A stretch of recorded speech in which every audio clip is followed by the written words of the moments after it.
আমরা চাই ভুলত্রুটি সবকিছু শুধরে আমরা নতুন করে চলতে চাই। এই অনুপ্রেরণা এবং আশা থেকেই আমরা একটা আহ্বান জানিয়েছিলাম। আপনারা অনেকেই জানেন, আমরা অনেকদিন থেকে চেষ্টা করছি এই নতুন রাজনৈতিক বন্দোবস্তের যাদের মধ্যে আকাঙ্ক্ষা আছে তারা যাতে আমরা একমত হতে পারি, একসাথে হতে পারি। নানা প্রচেষ্টা আমরা চালিয়েছি। আমরা যে খুব বেশি সফল হয়েছি এটা আমরা বলবো না, তবে আমরা যাত্রা শুরু করছি। আজকে আমরা আসলে একটা নতুন যাত্রা ঘোষণা করার জন্য এখানে এসেছি। এটা এমন না যে আমরা সবকিছু বুঝিয়ে আজকে আপনাদের সামনে উপস্থিত হয়েছি, বরং বলতে পারেন যে আমরা অনেক চেষ্টার পর একটা উদ্যোগের সাহসের জায়গায় দাঁড়িয়ে আজকে আপনাদের সামনে আমরা ঘোষণা করছি যে আমরা একটা জুলাই অভ্যুত্থানের অঙ্গীকার, প্রত্যাশা এবং জুলাই অভ্যুত্থানের ভিত্তিতে বাংলাদেশকে একটা নতুন রাজনৈতিক দিশা দেওয়ার জন্য আমরা প্রাথমিকভাবে তিনটা দল আজকে এখানে হাতে হাত মিলিয়ে আপনাদের সামনে এসে দাঁড়িয়েছি। আমরা তিনটি রাজনৈতিক সংগঠন সংস্কারকে সামনে রেখে বাংলাদেশের জাতীয় মর্যাদা এবং অর্থনৈতিক মুক্তির প্রশ্নকে সামনে রেখে আমরা ঐক্যবদ্ধ হয়েছি। আমাদের এই যৌথ প্রক্রিয়া বা এই প্রক্রিয়াকে আমরা নাম দিয়েছি গণতান্ত্রিক সংস্কার জোট।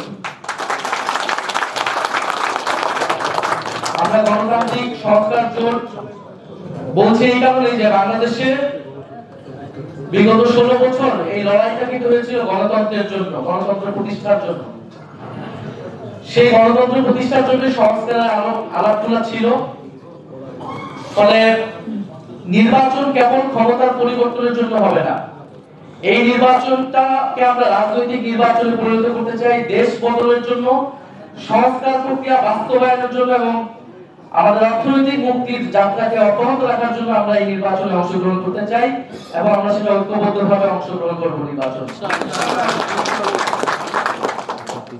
আমরা দেখছি দেশ আজকে বিভাজিত হচ্ছে,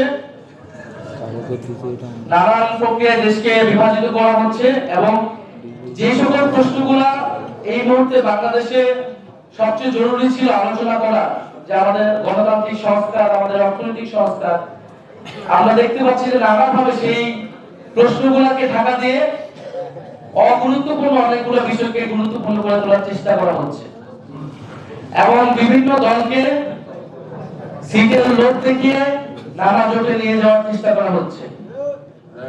আমরা এই সকল যে অফার বিভিন্ন দল থেকে আসছে আমরা সেগুলোকে সাদরে প্রত্যাখ্যান করি এবং আমরা মনে করি যারা সংস্কারের পক্ষে, বাংলাদেশকে একটি সার্বভৌম এবং মর্যাদাবান রাষ্ট্র করার পক্ষে লড়াই আমরা এতদিন করেছি, আমরা ঐক্যবদ্ধ থাকবো। ফলে এই জোটটা কেবল নির্বাচনী জোট না, এই জোটটা মূলত রাজনৈতিক জোট।